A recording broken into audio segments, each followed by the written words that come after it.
Good evening and a very, very warm welcome each and everyone on Supercrat's Cat YouTube channel. And today we are going to discuss something which is very crucial. छोटी से छोटी चीज आपको परेशान कर सकती है cat exam day के दिन अगर आपने इन चीजों का ख्याल नहीं रखा। एक चेकलिस्ट है, कौन कौन सी चीजें आपको कैरी करके जानी है, बट उससे भी ज्यादा इंपॉर्टेंट लिस्ट में आखिरी में आपको दूंगा इस पर्टिकुलर वीडियो के कौन कौन सी चीजें नहीं लेके जानी। सो स्टिक टिल द एंड, छोटा सा बट बहुत बहुत यूजफुल वीडियो हर कैट एस्पिरेंट के लिए जो कैट लिखने वाला है 24 नवंबर 2024 वाले दिन। चलो let's move ahead and let's discuss. सबसे पहले आप अपने एडमिट कार्ड में ये चीजें जरूर चेक कर लीजिएगा कि ये चीजें हैं कि नहीं, क्योंकि एडमिट कार्ड की कॉपी आपको इन्विजिलेटर को उस पॉइंट ऑफ टाइम पे देनी है। तो आपका नाम, application number, date of birth, category, कौन सी कैटेगरी को बिलोंग करते हो, जनरल को, एससी को या किसी और कैटेगरी को, पीडब्ल्यूडी में यस या नो लिखा हुआ होगा, आपका कॉन्टैक्ट नंबर दिया होना चाहिए, बारकोड दिया होना चाहिए और एक शिफ्ट के फॉर्मेट में चीज दी हुई है। तो स्लॉट को ये इस बार शिफ्ट कह रहे हैं और उसमें S1 S2 S3 दिया हुआ है। ये बिल्कुल ये सारी चीजें आपके एडमिट कार्ड में होनी चाहिए, पहले ये चीज चेक कर लीजिएगा। Now moving ahead, important things to be filled. सबसे पहले एग्जाम के पहले, जाने के पहले आपको एक फोटोग्राफ पेस्ट करना है अपने एडमिट कार्ड पे। तो A4 साइज पे आप अपने एडमिट कार्ड को प्रिंट कर देंगे और आपको एक कॉपी ऑफ फोटोग्राफ लगानी है। अपने फोटोग्राफ के जस्ट पार्ट्स एक कॉलम दिया हुआ है, लेकिन ये चीज बिल्कुल ध्यान रखिएगा कि वही फोटोग्राफ हो जो आपने फॉर्म फिल करते वक्त चढ़ाया था। मेक श्योर कि वही फोटोग्राफ हो, कोई और फोटोग्राफ नहीं हो।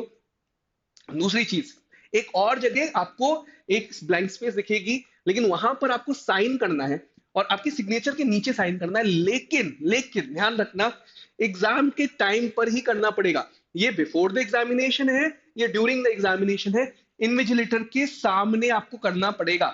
ये ध्यान रखना, ठीक है। ऐसा नहीं कि पहले साइन करके चले जा रहे हो, ये प्रॉब्लम हो सकती है बड़ी। Now move ahead, let's move ahead and talk about what you have to carry. क्या क्या लेके जाना एसेंशियल है। सबसे पहले मैंने आपको बताया A4 पे एक कॉपी ऑफ एडमिट कार्ड, इसके बाद फोटोग्राफ को आपको लेके जाना है और सिग्नेचर और फोटोग्राफ इस पर्टिकुलर एडमिट कार्ड पे लेजिबली दिखने चाहिए। आपका फोटोग्राफ भी अच्छी तरीके से दिखना चाहिए और आपकी सिग्नेचर भी अच्छी तरीके से दिखनी चाहिए। कोई भी एक ओरिजिनल फोटो आईडी प्रूफ, मैं फिर से बोल रहा हूँ, फोटो कॉपी मत लेके जाना, ओरिजिनल फोटो आईडी प्रूफ लेके जाना है। किस में से? पैन कार्ड हो सकता है, ड्राइविंग लाइसेंस हो सकता है, आपका आधार कार्ड विद फोटोग्राफ हो सकता है। Aadhaar card with photograph, Aadhaar card with photograph जरूर यहाँ पे ध्यान रखिएगा। बिना ऐसा आधार कार्ड लेके जा रहे हो उसमें फोटोग्राफ नहीं है, वो रिजेक्ट होने वाला है। Then e Aadhaar, ration card, identification affidavit along with admit card, इनमें से कोई भी एक चल जाएगी। ठीक है। Now let's talk about what you mustn't carry. क्या नहीं लेके जा सकते हो। काफी सारे स्टूडेंट्स पेन्स लेके जाते हैं, रफ शीट्स लेके जाते हैं। कोई भी स्टेशनरी आइटम अलाउड नहीं है। No stationery item to be carried. बहुत इंपॉर्टेंट बात, pen and rough sheet both will be provided centre, और सेंटर पे ही आप रफ शीट पे अपना एप्लीकेशन नंबर और नाम लिखने वाले हो। Sorry, yes.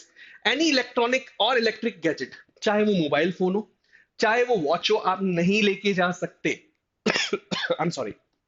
Then wallets, goggles can not be carried inside. Wallet तक अलाउड नहीं है, गॉगल भी अलाउड नहीं है। आप कोई भी ज्वेलरी, चाहे वो कंगन हो, चाहे वो अंगूठी हो, नहीं पहन के जा सकते। इंपॉर्टेंट। इसके अलावा शूज जो थिक सोल्स के हैं वो भी नहीं लेके जा सकते। गारमेंट्स विद लार्ज बटन्स भी नहीं लेके जा सकते। Not permitted at all. ये चीजें बिल्कुल ध्यान में रखिएगा। स्क्रीनशॉट ले लीजिए। मैं हट जा रहा हूं, बहुत important slide. I am sorry. Now moving ahead, let's talk about the most important points. ये इंपॉर्टेंट पॉइंट्स अगर ध्यान में रखोगे तो इजी जाएगा पेपर वर्क। पेरेंट्स को सेंटर के अंदर आने नहीं दिया जाएगा। सो अगर आप पेरेंट्स के साथ जा रहे हो तो उनके लिए मुसीबत हो सकती है, क्योंकि पूरा दिन या 2-4 घंटे अगर वो धूप में खड़े रह रहे हैं तो अम्ब्रेला लेके जाइएगा। हो सके तो कार में जाइएगा पेरेंट्स अगर जा रहे हैं तो, ताकि उनको एक शेल्टर मिल जाए। इसके अलावा वॉलेट्स अलाउड नहीं है, तो आप कैश डायरेक्टली लेके जाइए, लेकिन वॉलेट्स मत लेके जाइएगा। इनफैक्ट ये उन्होंने क्लियरली कहा है कि उस पॉइंट ऑफ टाइम पे आप बायो ब्रेक्स मत लीजिए। तो मेरी रिक्वेस्ट रहेगी कि आप पहले से ही एक बायो ब्रेक ले लें। अगर आप लेना चाहते हैं, नेचर्स कॉल पे जाना चाह रहे हैं तो पहले ही चले जाइए। नहीं तो बायो ब्रेक के बाद आपको फिर से फ्रिस्क किया जाएगा पूरी तरीके से। फ्रिस्किंग पहले भी होगी, लेकिन रीफ्रिस्किंग होगी अगर आप बायो ब्रेक ले रहे हो तो उस पॉइंट ऑफ टाइम पे। मेरी रिक्वेस्ट है उन सारे कैंडिडेट से जो कि दूसरे शहर से जा रहे हैं किसी और शहर में, वो एक दिन पहले ही सेंटर को जाके देख लें, क्योंकि काफी सारे सेंटर्स सिटी एरिया से काफी दूर है, राइट?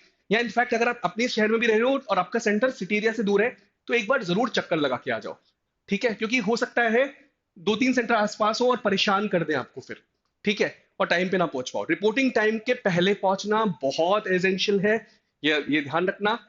कोई भी सेफ कीपिंग के लिए कोई सुविधा नहीं है सेंटर पे।